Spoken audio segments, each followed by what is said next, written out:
we could just look at each other and be like, holy shit. what is Oh, we shouldn't happening spread. right now? Last week we were at a party and like Timbaland was like 5.5 feet away from us. And we were looking at each other and we were just like, what is life right now? Yeah. I just feel like we need to make art that we stand behind that is good, and artists deserve to eat.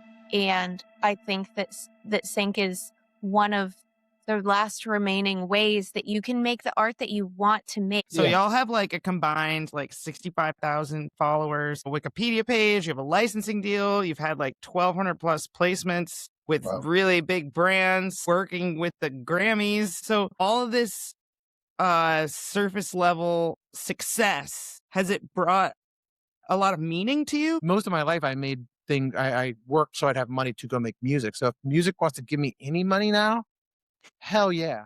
I'll take every dollar. Amplified. Welcome back to Oberman Amplified. I'm your host, Kristen Ford, and I cannot believe that we got this next guest.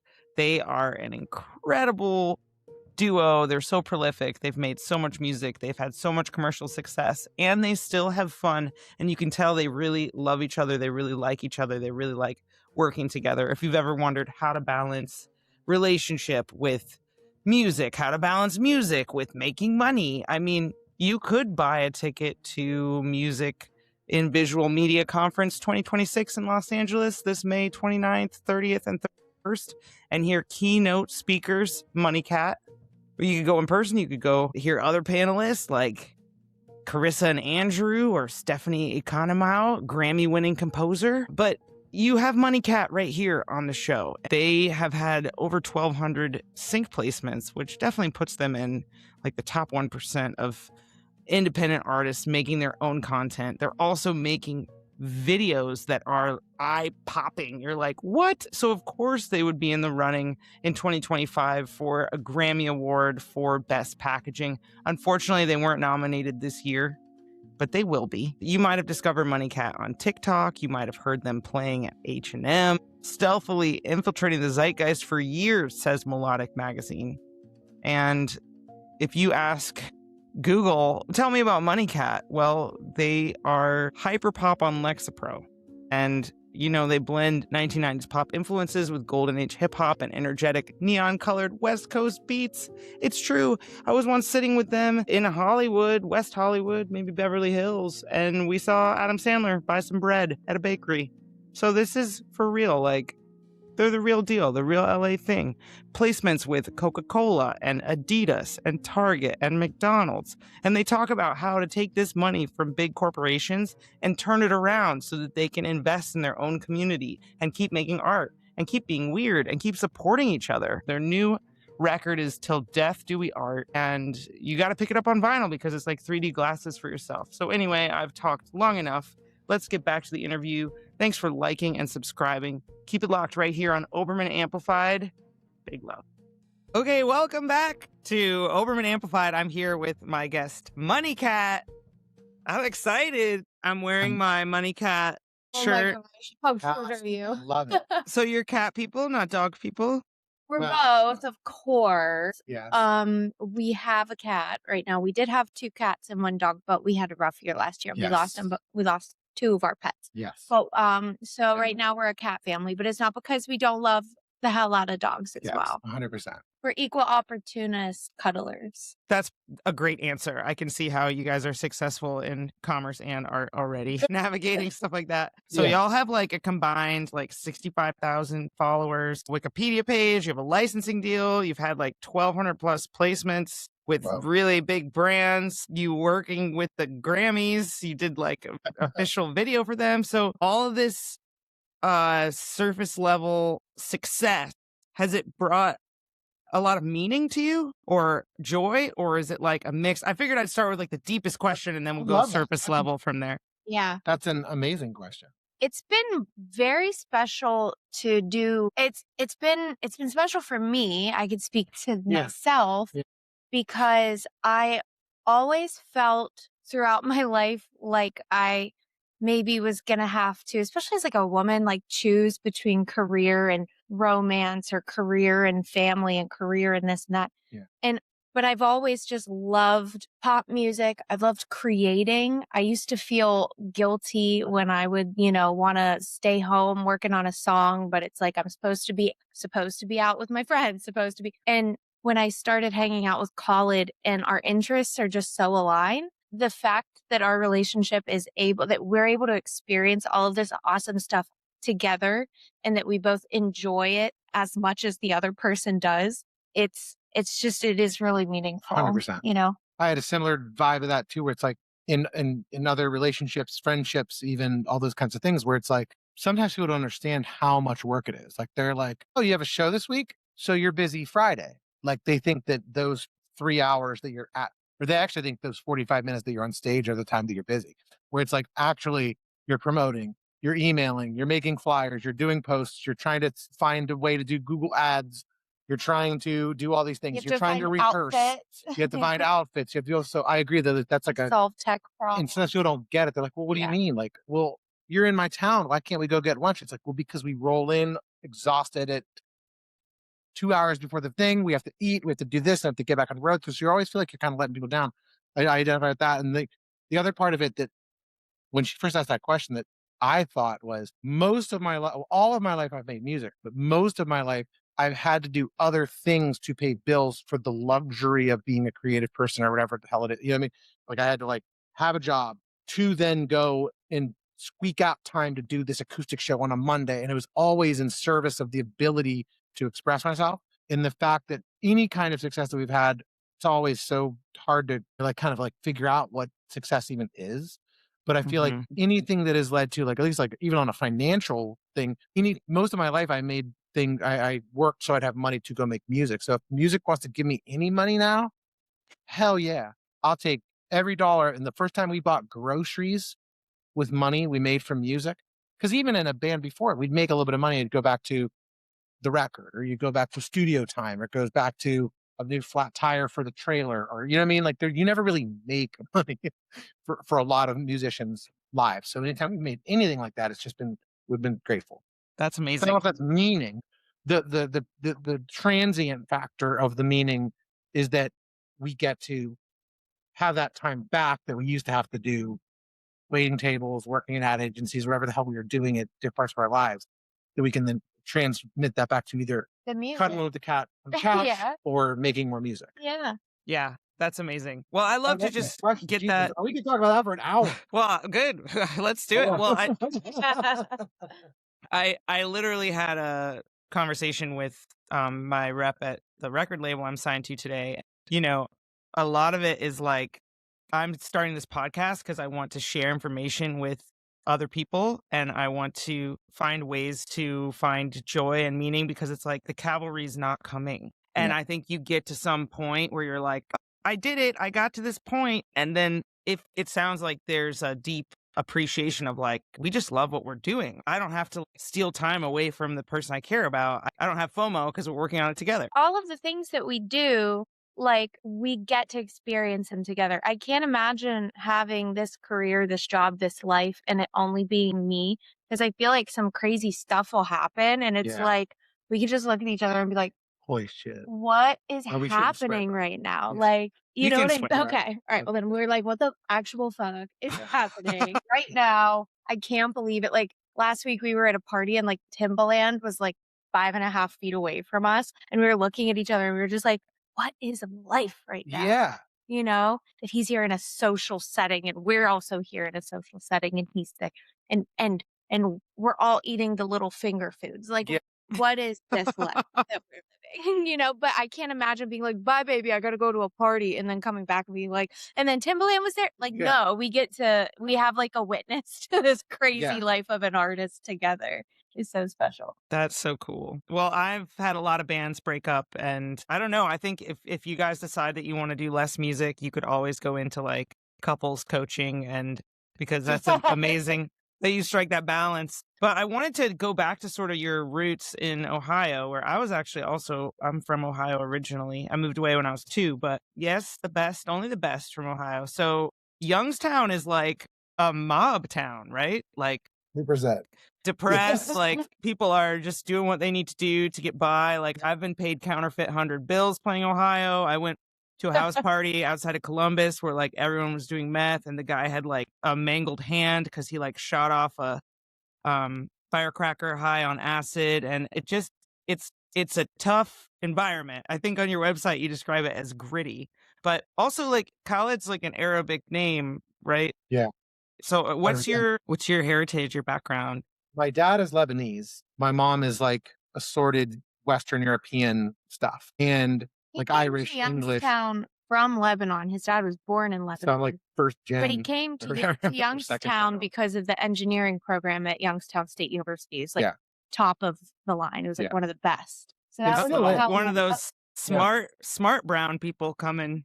That's the worst. And they add to the civilization. We only invented math. That's all. Language. I always joke about like when you're little, you had the phonics books. That at least when I was little, or like when they talk about phonetic, whatever. I'm a Phoenician. I'm Lebanese. You know what I mean? Like that's what we bring to the culture. But yeah, I mean that is he moved here 1960 something and went to that Youngstown State University. But a lot of people, I think the misconceptions are that Youngstown, or that when they think Ohio, they think like Iowa, they think Idaho. They get all these things kind of confused with a couple vowels like that. Like, and they think that we're from like country. Youngstown is not the country. Youngstown it's more like a Detroit in the sense that like it had an industry. And in the 70s, there was like tons of people feeding their kids, with metal. So there's a bunch of steel. It's a steel town. And when that industry left, a lot of the infrastructure fell in on itself. And as you know, when big companies are allowed to just like, when they're making record profits, are allowed to just like leave a town, it's like divorce, abuse, alcoholism, drug abuse, everything just shoots up. Homelessness, hunger, child mortality, it all gets affected very, very quickly. So I'm in like the first generation of people that were in a city that was born with nothing. There was no infrastructure there to really give you a job, to provide you this now. So all my friends, all left in the 70s. They all left. Like the population, like all of the steel. Yeah. And they all went on one day. The one big one closed, and then they all kind of toppled real quick. And that became a vacuum for the mob. So essentially, Youngstown is halfway between Cleveland and Pittsburgh, which are big mob cities. So there was always turf wars over Youngstown. Quick interruption from a word from our favorite sponsor. It's me, Kristen Ford, host of Oberman Amplified. My new record, Pinto, is out now. I've also got some cute merch. I am taking on coaching clients right now. Slots are filling up fast for my 9-month band doula program. It's really fun. We meet once a month for 9 months to make sure that your band is on track.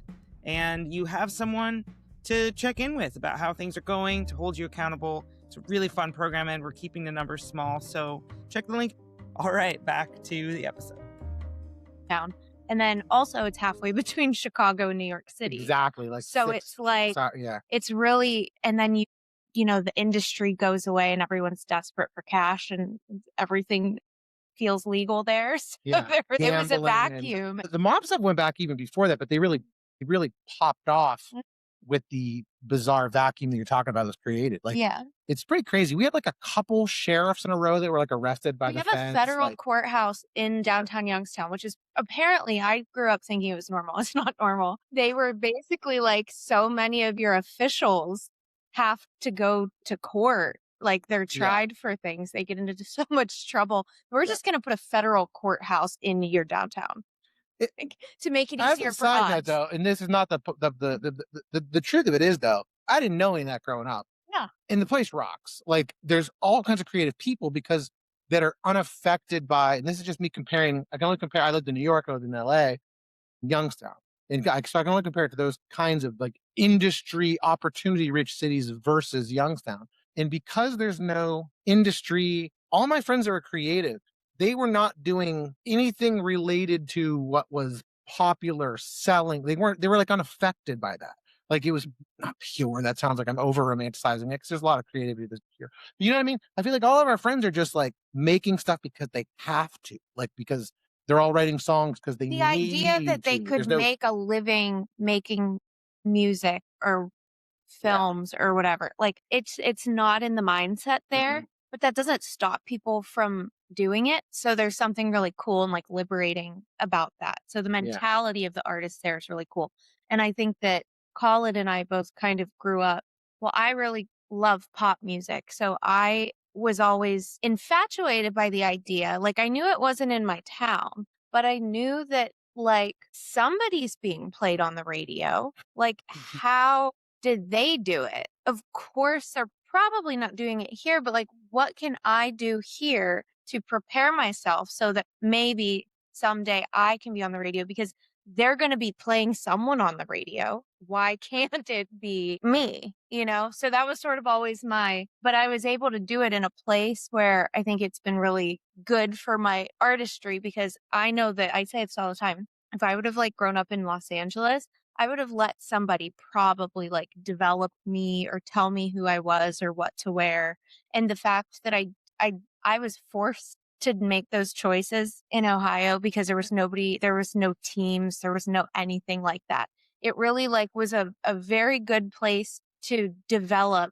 I mean, even down to making our own websites and choosing sticker fonts, the graphic design, that stuff really forces you to, if you can't pay somebody to do it, you have to learn how to do it. You don't just choose Comic Sans. Like, you have to think about what kind of font does my music sound like or whatever. And then like before you know it, you develop an artist identity and you know yourself better. So I do think that that's like, it's Ohio, I think, is like an awesome place to grow up as an artist. And then I think that I was also happy. I think that now that we're in California, and there is an economy to everybody's very hyper specialized here. And the fact that we're sort of able to do a bunch of different things, like, blows people's minds. Like, they don't understand. Like, you make your own music videos. I don't understand. Yeah. And I'm like, well, how do you not make your own music videos? You can pay someone to do Yeah. like, tell me how to do that. I don't understand.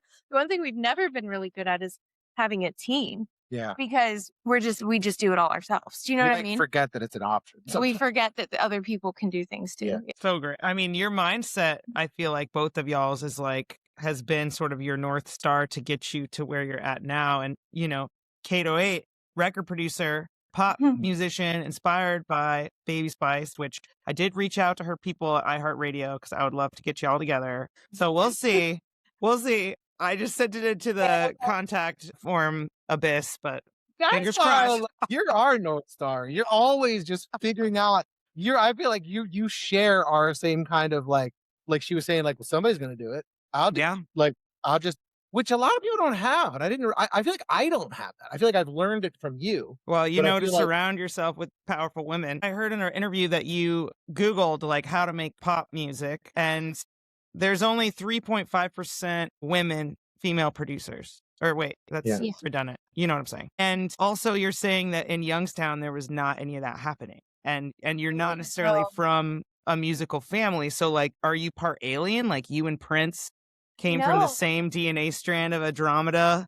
And also like, if someone is coming into the industry now, like they might be wanting to use Suno to make pop music. Like, oh, I don't have access to all these instruments. I don't know how to play them. So I'll just put it into AI. And do you have a feeling about that? Or do you feel like having to learn yourself Logic and make your own stuff? And then I feel like your sound, like your music is fucking amazing. It's like my gym playlist. Not that I'm like such a gym bunny, but like, you know, maybe I'm a gym kitty. Yeah. How did, like, without really knowing, I came up in a rock and roll girls camp. So it was kind of like, girls can do everything. Cool. You play the fucking drums and you engineer, and you know, like I came up in that. But what was it? Andromeda DNA? It was. I think that it was maybe like it was a balance. I think I was the forgotten middle child, so I had a lot of time in.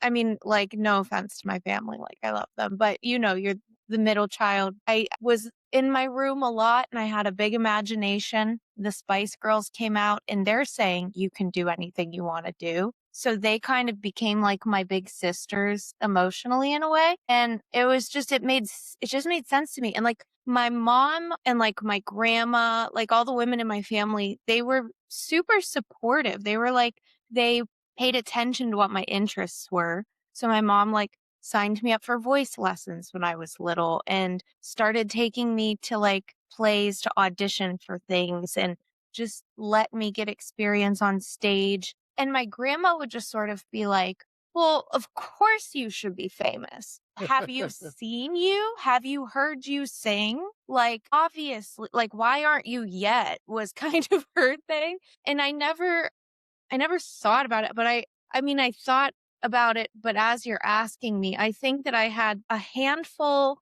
of people that really believed in me. And I also had the space to have a really big imagination, like I had the freedom to imagine what my life could be like.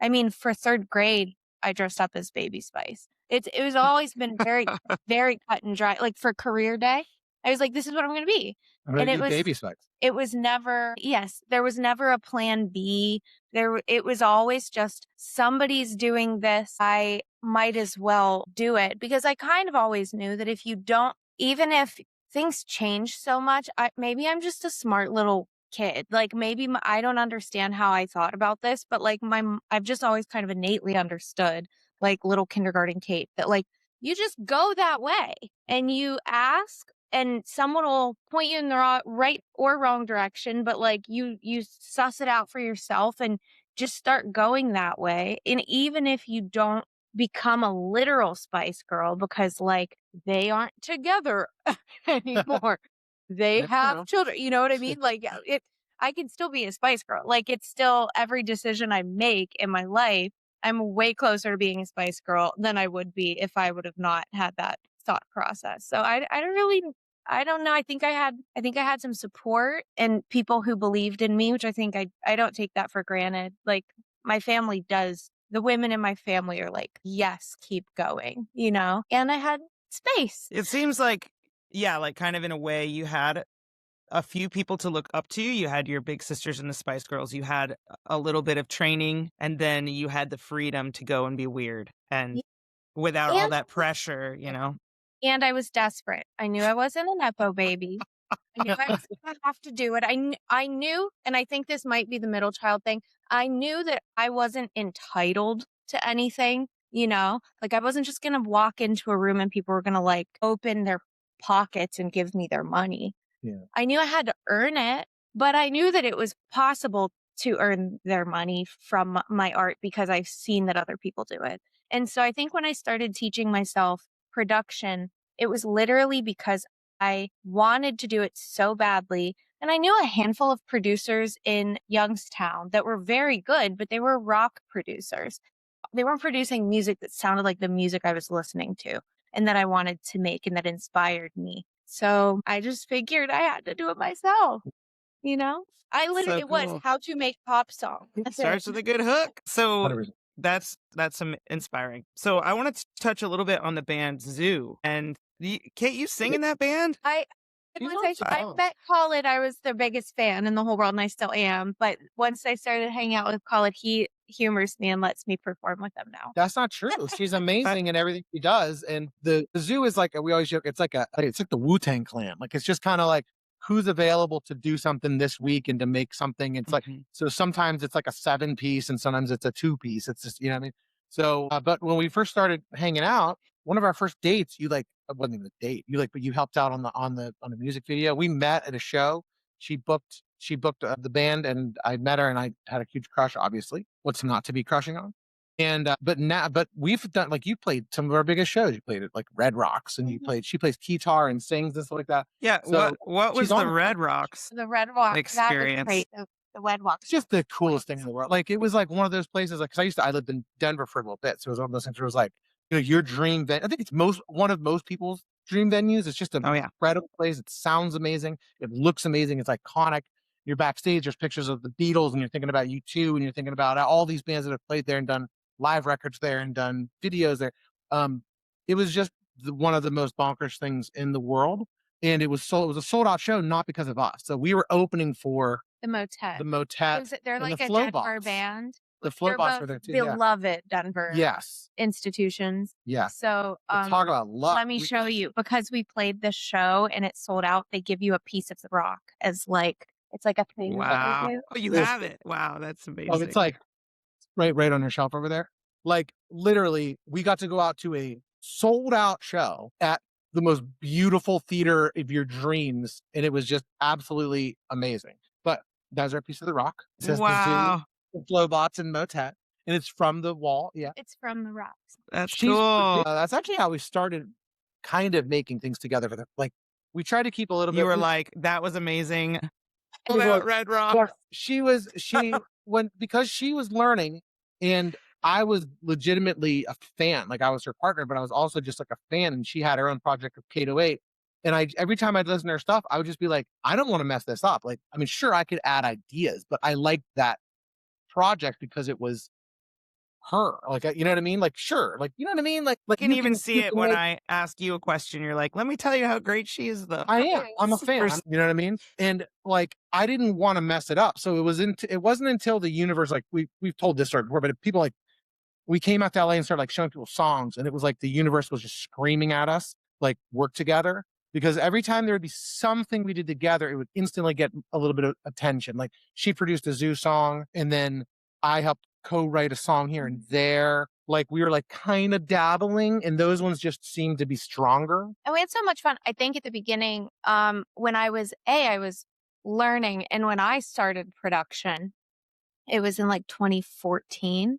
So it's at 3.5% or something now, but it was way lower. I mean, it was like, it was maybe 1%. There was like no female producer, which might have just been something people said. Like there weren't that many. And so I was super precious about proving myself and that I was able to do it. So I didn't want anybody else. Like my first 2 EPs, I was like, it was sort of like my Speak Now that Taylor did at one point, where it's like, I'm the only person touching these songs. Like it's mine.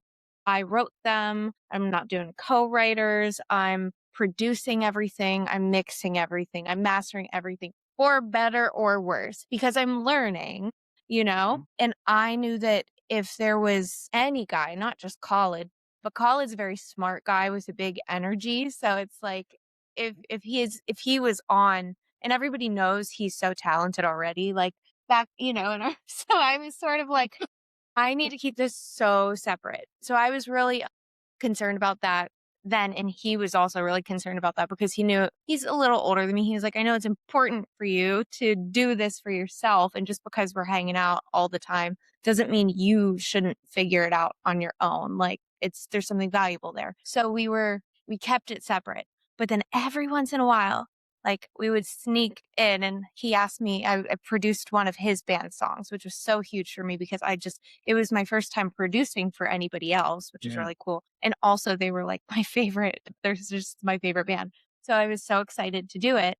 And then tiptoe, I was stuck on a verse. He was in the house. I asked him, he wrote it.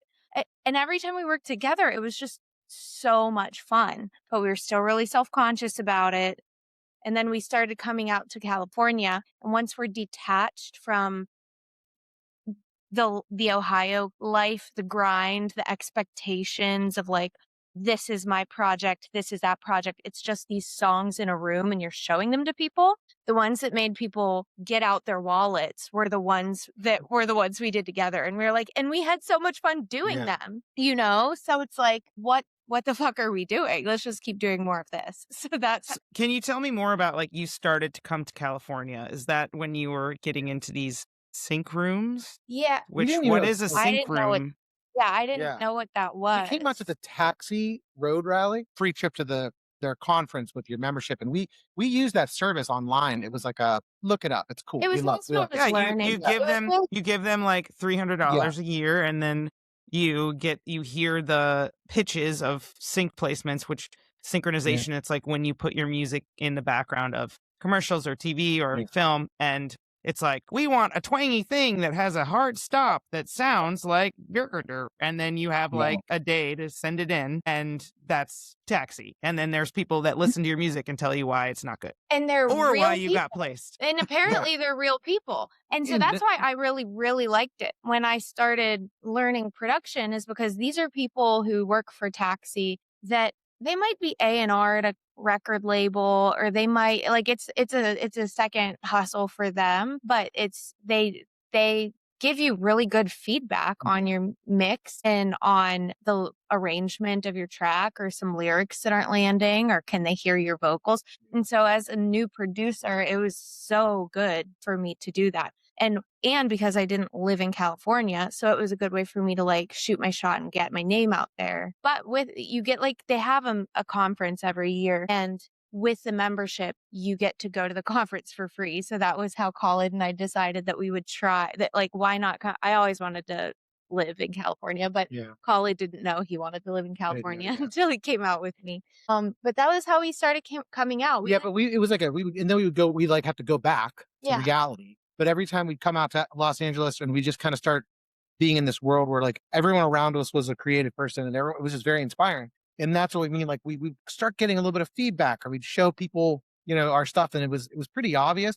And then simultaneously, Munnycat was kind of brewing as its own. I think it was kind of an excuse for us to let go of all those things we were just talking about. Like, she had proven that she can produce a record.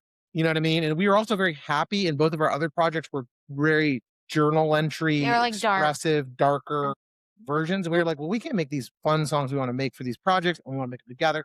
And then we started making the Munnycat stuff together, and it was so fun. Yeah. But we didn't know what sync rooms were. Yeah. But when you go to those, when you go to like a music conference, which is, when I'm talking about, I don't know how to do these things, but I know that there are some people out there who know you have to find those people. Where do you find those people? I was like, I could probably start at a conference. Yeah. If they're all going to be there, that's like a pretty good place to start. So we started going, and they split them into different rooms depending on the corner of the music industry, I guess.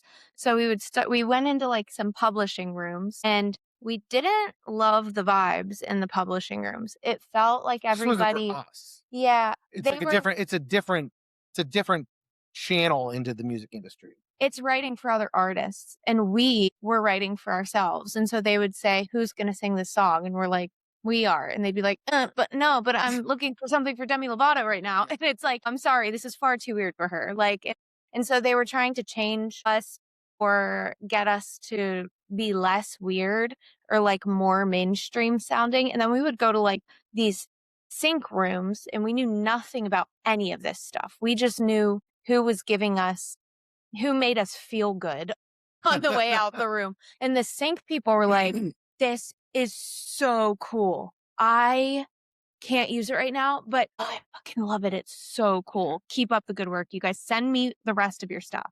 And we're like, awesome. That went so good, And occasionally we'd see somebody in the room that would go to somebody else. I could use that. I have $500 here. Like, you know what I mean? Like, if they need it, they need it now. It just felt like we were like, we're going to keep going to those rooms because they supported us making weird, fun music that I think we didn't have to change. That's amazing that like, not only were you open to feedback, because you could take that like two ways. You could be like, oh, I'm offended because I worked really hard on this and I'm a new producer and I don't even have anyone to help me and they don't even like it. Or they said that they want to hear more from me, but I'm not really sure what I should send them. And I met so many people and I'm overwhelmed and I'm just never going to even send it. And oh my God, they liked it. But what if they're going to like take advantage of me? I just feel like there's so many ways that you could get like squirrel and like forget the path that you're on and like listening to your intuition and also saying like, this music has to make me money now. It doesn't sound like that was it at all. It was like, I'm kind of vibing this relationship.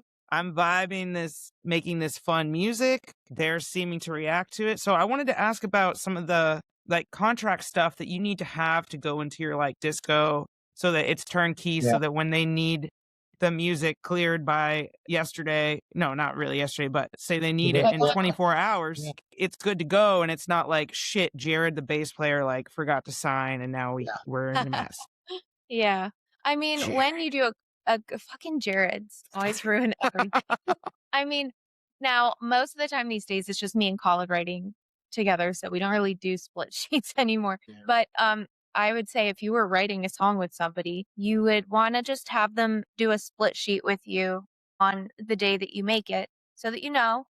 And the split sheet is basically just going to say, you could do it however you want, but it's like, I get 50% of this song, you get 50% of this song. And I would make sure that you're buttoned up on ASCAP or BMI in a way that reflects the split sheet. And then on Disco, they have little areas. The more you can tag, the better. You're going to want to tag your lyrics. You're going to want, or like fill in the lyrics category. And then you can put like, thematic, tone, vibes, instruments that are on it. Like as much as you can give it tempo, you could put the BPM.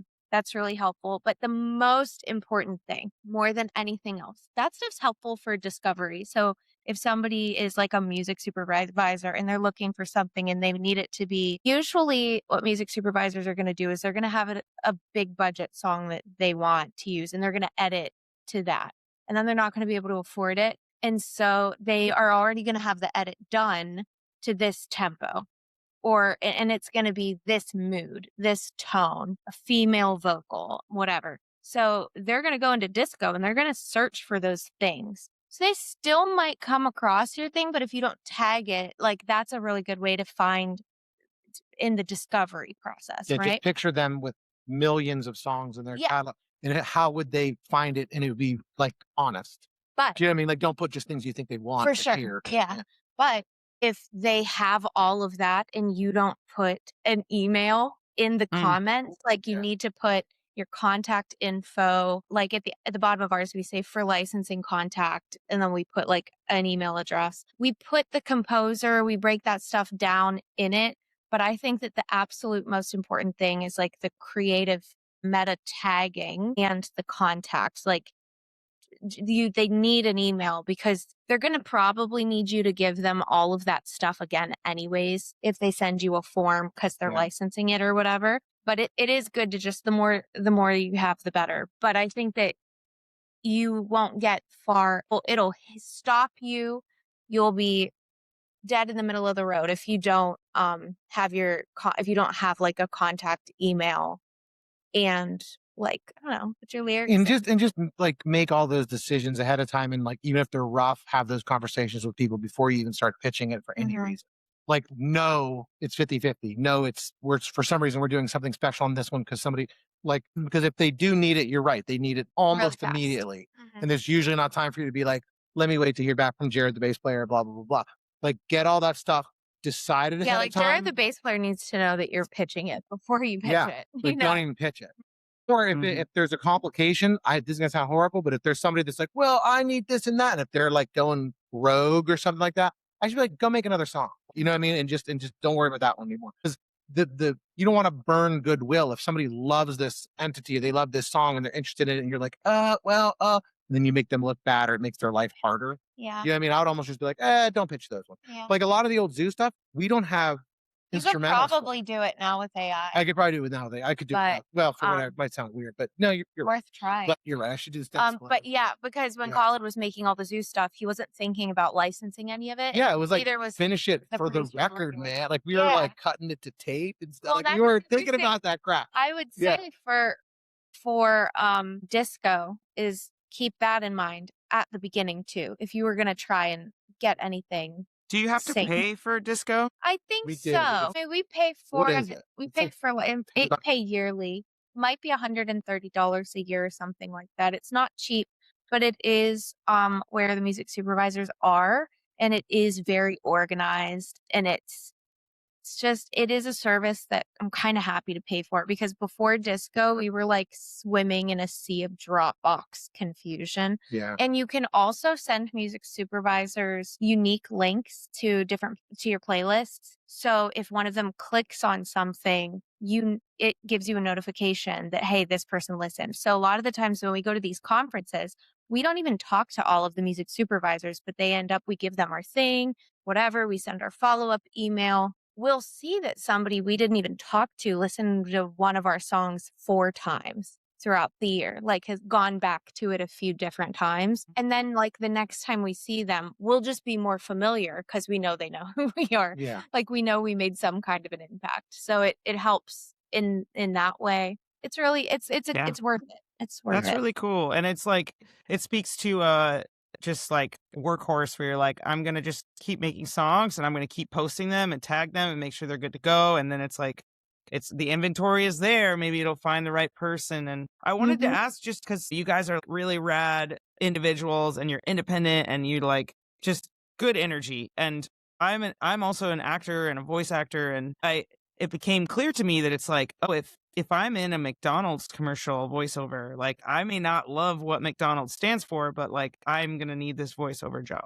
And do you ever have, I don't know, just conflicted feelings about, I mean, there's say like a company like Nike or Apple, like, oh my God, they're amazing. And we talk about them as like champions of industry and being like the coolest businesses ever. But then it's also like our kids like mining diamonds or whatever they're doing. Yeah, sure. So with our contract, we have it written in that they have to ask us if there's like either porn, which honestly porn I feel like we'd be fine with, but like but like love is love. Or political like, stuff. you know what I mean? When it's overtly like that, the company runs it by us.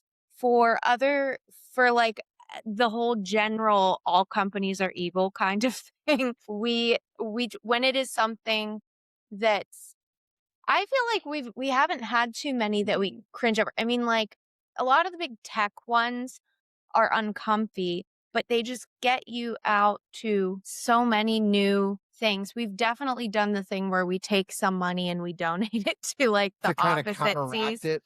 You know?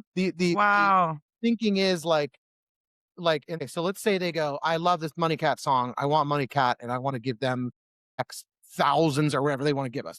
$50. I don't care. Whatever it is. If we go, no, screw you, Google or whatever, they're going to literally go, hey, they're going to create a brief that says, make a song like Munnycat that is 146 beats per minute. You know what I mean? And somebody else will take that money. So we almost look at it as like, okay, so if we take that money, we'll try to counteract it at least that way. It's going, some good is coming of it.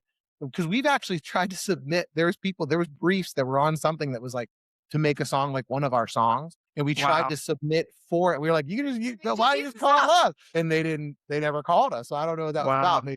But yes, I mean, they will do that. They'll just go make a song in the style of blank, legally, whatever. So we just look at it as if it's something that's, I wouldn't do it for like, definitely not for the big things, but the general mysteriously evilness of all corporations. We've gotten Apple things, we've gotten Meta things, we've gotten, you know what I mean? Like, and it just gets you out to so many people. And it's like, I always have this thought, right? This is another one of my psychoses that I go through with my brain. It's like when Colin and I went to Florence, well, we went to Rome, right?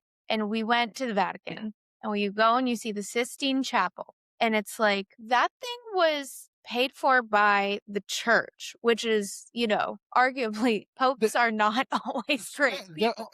Back then, those were some really shady. They were the corporations. They're the corporations, super sus. Yeah. But nobody remembers the pope that paid for the Sistine Chapel ceiling. Yeah. I sure don't. They remember the artist who made it, and they travel the world. Or the Medici that funded it. Nobody remembers these big royal-esque families, big aristocracy families. Yeah. They were probably evil. But you do remember Leonardo da Vinci. You do remember Botticelli. You do. Yes. And they were all. I love that.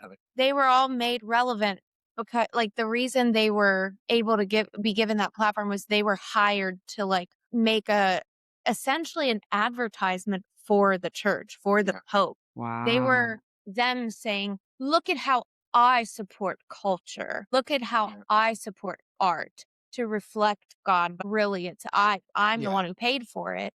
And I just feel like we need to make art that we stand behind that is good, and artists deserve to eat.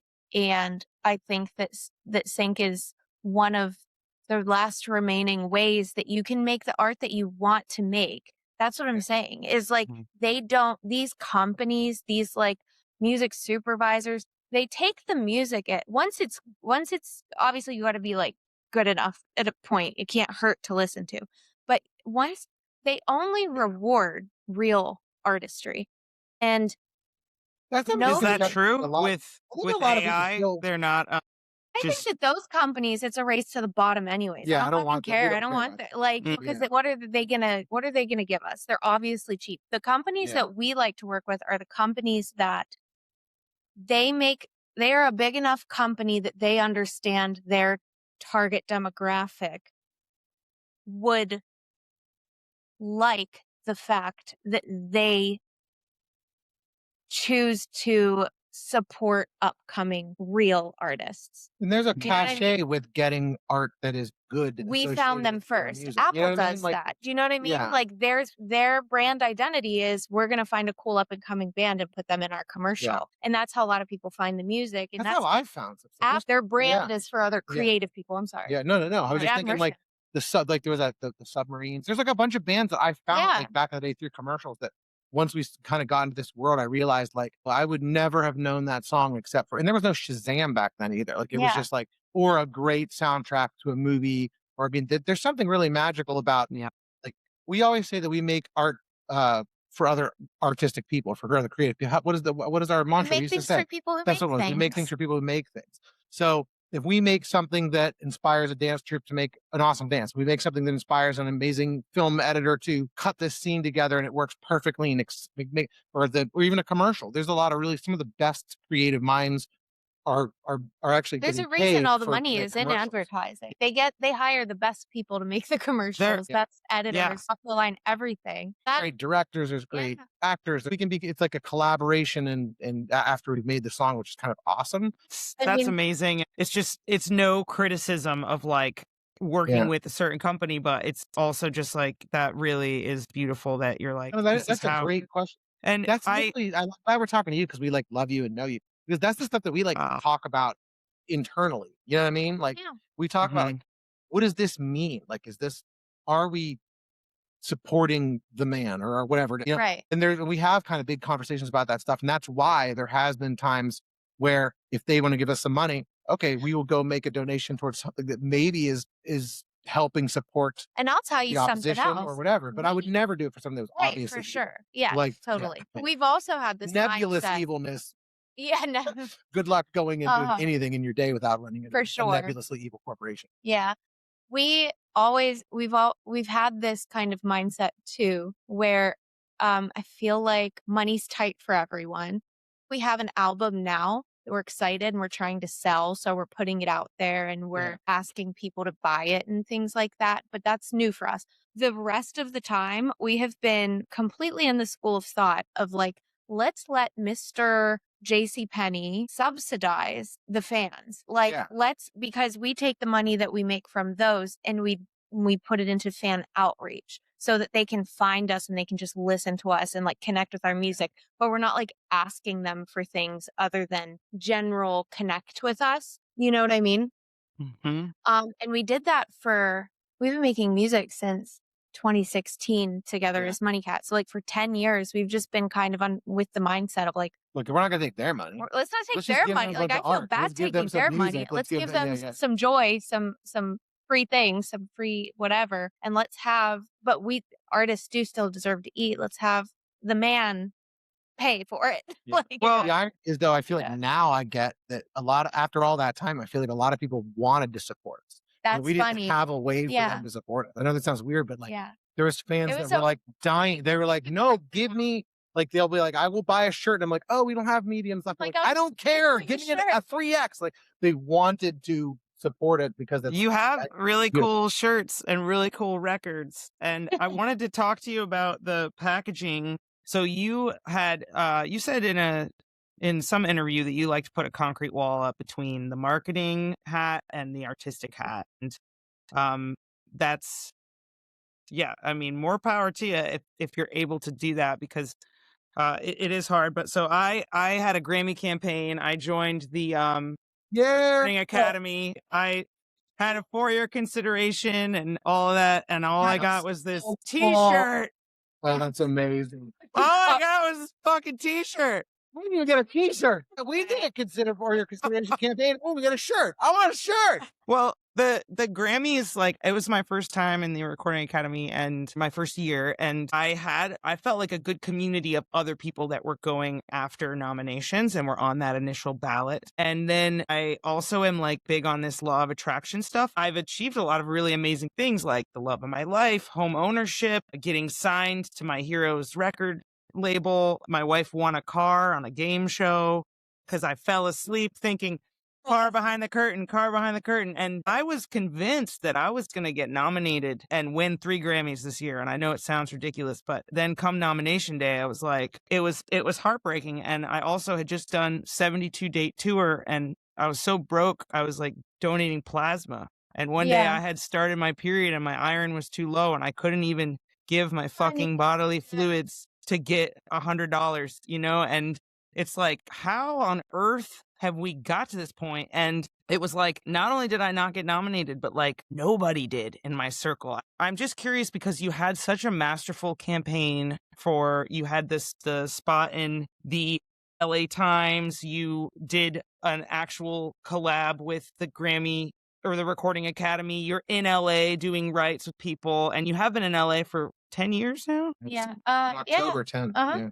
Yeah. And then on your Wikipedia page, it's like a picture of you at the Grammys from years ago. So, I mean, I just feel like y'all were going to make it for sure. Oh. And how did you feel the nominations, you know, not getting one this year? And then also like your Instagram was actually like my favorite Grammy post of the entire season because you were like, it was like prom, we dressed up. And then your picture with the binoculars is it's just so like it's glamorous and it's taking like the wind out of the sails of like this is absurd that you have to spend hundreds of dollars to go to the nosebleeds to be part of this popularity money pit that hopefully we will play the game and we will all fucking win. But this wasn't our year. So anyway, sorry, I talked a lot, but no, I love it. We love it. Like, obviously I was butthurt but we knew better. I knew better than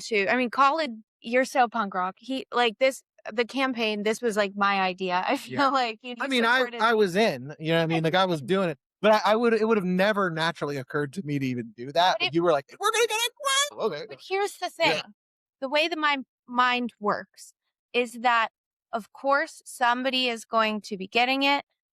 I've known people who have gotten them who are not famous. I believe that it can happen. I believe that it will happen. The cool thing about the Grammys is that they come every year. So, and I don't foresee any drying up of our creative. I think we're only going to get better. We're only going to get art that more art that we're excited about every year. So like, there's like the ego part that sucks, but I tried to be real gentle with myself that day. Yeah. And like, we did not look at the things. And I think we were also busy that day. Like my best friend, we were in Vegas and my bestie her boyfriend was going to propose to her that day. So like I had things to focus on. I was just trying to focus on other things that I could control. And I knew that I know the odds, right? But I also believe that campaign that we did was one of the best experiences of my life. Great. We made so many new friends. Yeah. I feel like I learned how the machine works a little more.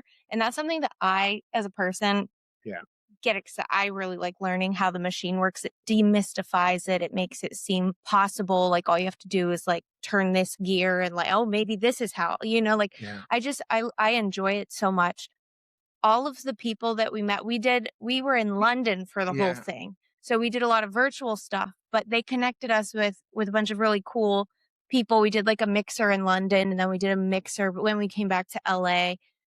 And it was just it was the most fun month ever. Just that campaign. And I like, and we all, when we're going to replay this tape, when we all have Grammys, the year that we all win Grammys. Yeah. And we're going to be like, oh, we were so naive then. Cutie. We thought it would be our first campaign. Like these things, like I think that a quintessential part of like, I think what we're good swinging a miss. Well, I think you've got to just keep swinging. And then, you know what I mean? Like, and I feel like we know that there's like the not knowing what you don't know, like that whole thing about you don't know what you don't know type of thing. Yeah. Like even when we were younger, we would submit things to, and we'd get industry feedback for the first time. And the first time you hear the low end is muddy, you're like, yeah, no, it isn't. It's I meant it like that. You're like, I wanted low end mud.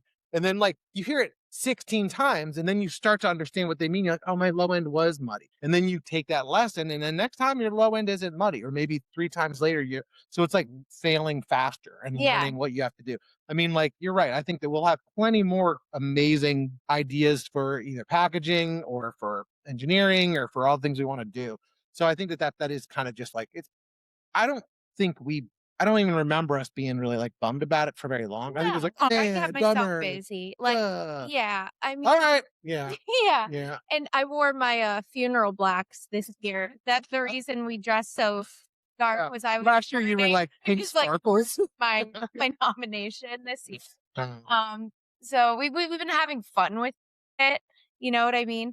I know what you mean though, because you know, especially your first time, you're putting all your eggs in the basket. I think that like one of our best friends has been nominated a few times, and we've gone and we've sat with him while he was. Well, we've just seen the process through his eyes. What so category? I knew, like Broadway stuff, comedy stuff, engineering stuff, that kind of world. And so I feel like he always kind of kept me and it was grounded. You know what I mean? He just always kind of was like, oh, I feel for you guys doing this campaign. Like, keep up the great work. You're doing awesome. Yeah.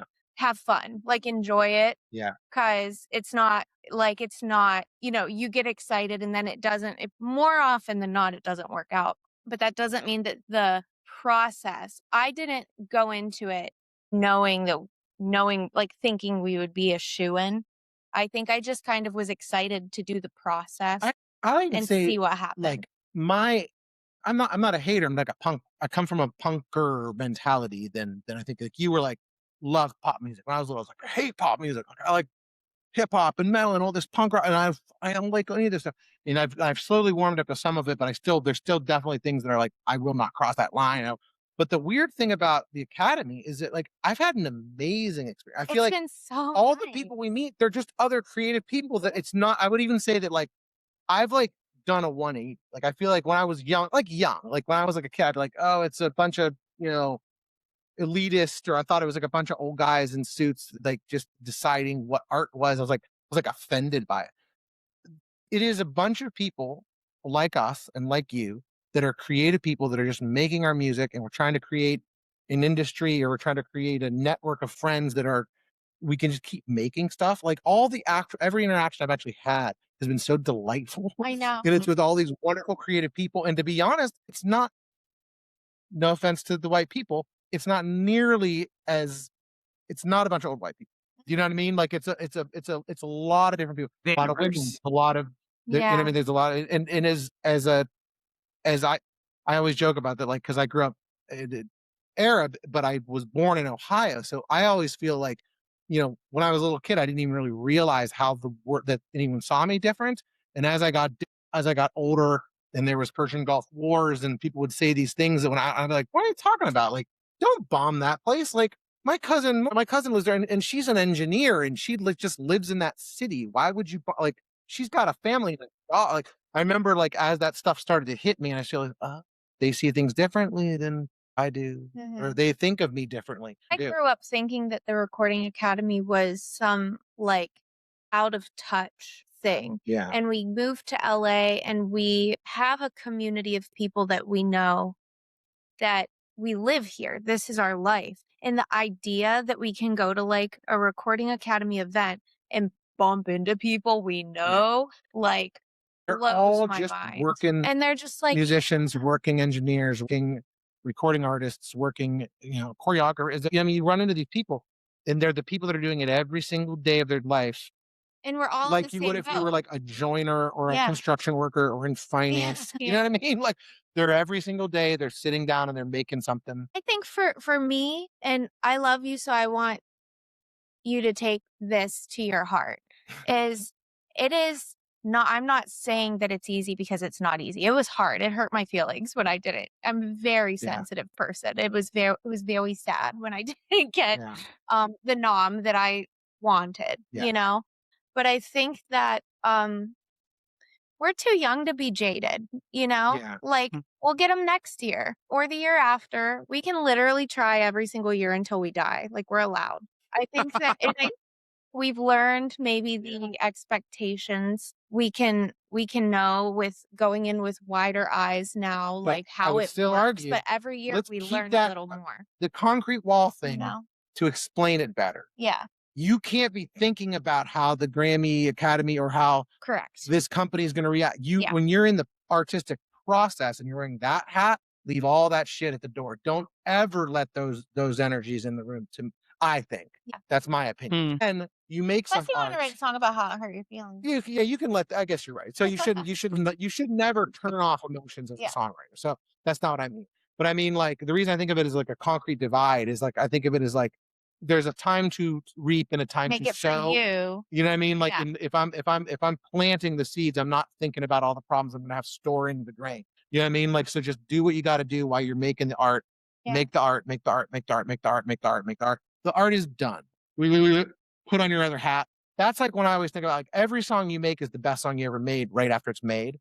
But if you make 10 songs in a row, you can kind of, even if it's your favorite song you ever wrote, you can kind of look at it objectively later and be like, this one isn't for everybody. And most of the time we're actually wrong about that. So it's a bad example, but you know what I mean? Like, you kind of have to shift your perspective sometimes and make it express in this like really pure way.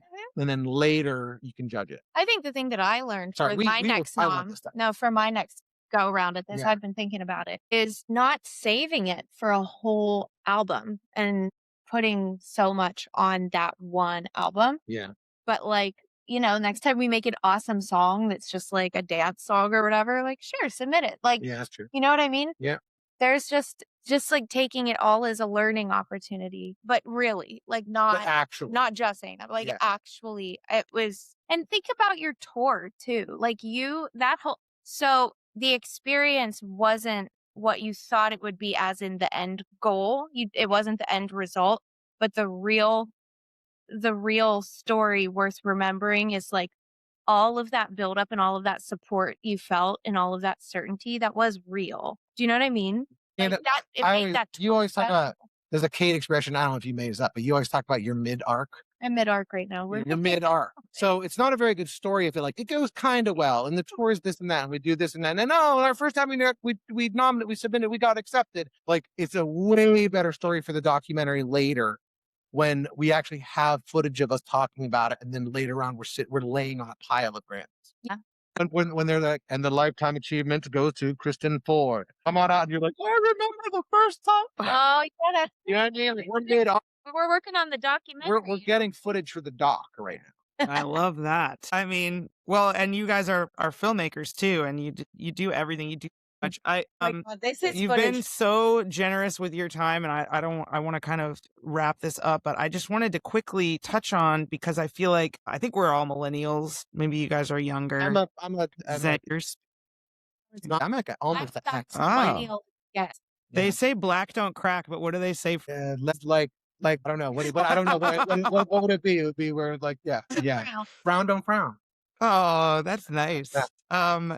So I feel like partially I've been called to share more about my experience because I feel like clubs are closing and people don't have the runway to like figure this shit out playing dive bars and drinking PBR tall boys. They need to like have their plan and go and do it. So you actually are earning money doing sync placements, but it does take a long time to get paid. It's not like, oh, I spent 8 hours in the studio today, or like I bought a new compressor, it was like $5,000. Like, where's my money now?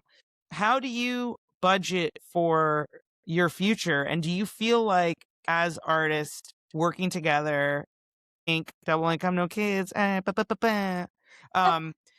like, are you like, yeah, we could own a home, we could plan for retirement, we can take a vacation and go camping 2 times a year? Like, is that part of your strategy? Like, do you have a budget? Do you have a vibe? Or are you just like, seat of the pants, just keep making shit we love? Like, it's going to be fine. How do we plan for it? The answer is very poorly. No, we're doing a good job, actually. I do think it's like, but it's so, you don't know.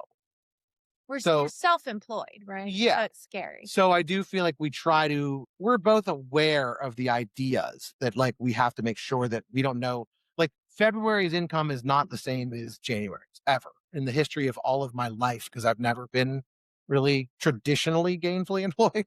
You know what I mean? So I feel like we kind of got a little bit of practice at that. Yeah. You know what I mean? From just from doing it for too damn long. You know what I mean? Yeah. I don't know. What do you think? Well, I think that we're mid-arc right now, and we're this is where for me something clicked recently where I just spent, and I don't want to live in Ohio, but the real estate is really affordable there, and I do think that it's the one place that we can afford to buy. So we bought a duplex there, and it's the house that we fell in love in. Congrats! Oh my God, the same house. It is the same exact house, Love and that. so we're fixing it up. She's 100 years old this year, so it's an old house. 1926. So we're learning that there's lead in everything. Like it's so terrifying. It's crazy. Yeah, I know. But it is part of our DIY-ness. We're refinishing. We refinished the floors. Just last week, we were laying concrete.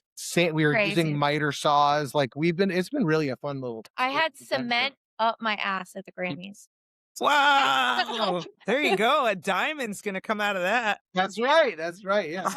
But so basically I think that that's kind of where we're holding money and future things is because it's a duplex, if we get somebody paying for the downstairs, we have a place to stay when we want to go home. Maybe we put it on Airbnb or something. And it can be a little bit of an income thing, but it's also like the money can live there. And then we can have the life we want to have, but have a little bit of that security where we know shit hits the fan. If there's nothing, if it all goes really bad, like we do have that. Yeah. Love that. Yeah. That's so like practical and that's so real. I feel like people they think if I get a licensing deal, boom. If I get in the recording academy, man, if I could just sell out my show, if I could ever play Red Rocks and get a piece of the rock, then I'm going to be fucking set on my private island, but I love that. And it's always just going to keep going. And I think that's like, I think from having friends that have had like different levels of success, when I was younger, I would just be like, what do you mean? Like I would be looking at them like, why are you worried about this? You're killing it. You're doing so great. And then you realize like, okay, like it's not the case anymore. Like, you know what I mean? Like, I feel like even just growing up in Ohio, there was people that we thought were wealthy. It is not even compared to some of the wealth that's in Los Angeles or like New York or whatever. It's an amount of money I can't even understand. Like, it's like, I just don't. I'm from a crumbling mill town in Western Mass was where I grew up. So I totally get the rich people in Irving, Massachusetts are like not affording anything in Southern California. Nothing. Yeah. You know what I mean? And but we found a great place. We're keeping our apartment here. We're laying low. We're making our money. We're trying to do our thing. But the thing that where I go back and forth with her is like, she's like, yeah, well, I go, okay, what if we don't go and resand the floors? And that's the day we made the best song ever. You know what I mean? So we're trying to make sure we do a balance where we said, we will go for those 2 weeks. And then we will go back to Los Angeles and not hide. And we will grind. Yeah. Like we will make art. And then we'll get sick of it. And then we'll be like, okay, tile work, put on the tile work hat, go back, lay down some thin set, and we can do that kind of thing. Because I do think that the future, this is going to sound, we're all hippy dippy, but like this, like, I think that the future you're creating right now in 3 or 4 months is you're going to start to see. Do you know what I mean? So what did you fixate on in January? Because you're in February, March, April, that's when it's going to start growing. Yeah. So I want to make sure that we are always like doubling down on creating the future that we want, not out of response to the world blowing up around us. That's the balancing act, is planning for the future, planning for security, while simultaneously following inspiration, making room for that. So that's kind of I feel like that's the thing for this year, is we really are trying to build the long-term life we want, just freedom. Yeah. You know, but freedom to what? Freedom to make things all the time together anywhere. It's like the record is called Till Death We Do Art, and we always joke about that. Like, it actually isn't called Till Death We Do Music. It's just, so it may be that we're crocheting, it may be that we're painting, it may be that we're dancers, it could be that we're making a tile mosaic for the bathroom floor that is worthy of Leonardo. No, I don't know, but you know what I mean? Like, we just like making things together. That's the ultimate goal, is having someone to share the thing you love doing with is kind of its own amazing reward. But music is first love. Yeah, 100%. Both of us are. Wow. I love that. Well, I have sort of a tradition here on Oberman Amplified, which I'm wearing my hat, and that's it's named after my my grandmother and my grandparents, kind of like inspired by them. So this was my grandmother's piece of sheet music. Leave me with a smile. So if you have like a joke or a silly story, I don't know if you're gonna beat Concrete in your asshole at the Grammys, but Munnycat, we love you so much. I'll post links to all your things. Please leave us with a smile. You got a joke or something crazy story? Which one? Joke? One about the snake. No, that can't. I don't. Snakes wear vests. Oh, do that one. Because they don't have any arms to hold them on. But that one's just. It's a horrible. It's like a Laughing Taffy joke, but I have always loved it. Well, Munnycat, the new album is 3D. Get it on vinyl. Thank you so much for joining us. Of course I do. Yes, and I think you're inspiring a whole generation of badass producers, visual creatives, multimedia moguls. And I'm here in Sacramento. Maybe if it don't work out, I'll be renting the upstairs of your duplex in Youngstown, Ohio. We're going to just keep you posted. And let's just come hang out. And let's come out. You're in Sacramento. Or let's just hang out anyway, somewhere in some part of the country when you're touring. The house has good vibes. If you end up in Ohio, it is an amazing house. It's got a piano in it still. Oh, it's got music. Wow. It's got access to lots of musical instruments because you know what I mean? That's just so fucking cool. You guys are the coolest. Thank you so much. Thank you. We love you, Kristen. We love you, Munnycat. Thank you, Internet.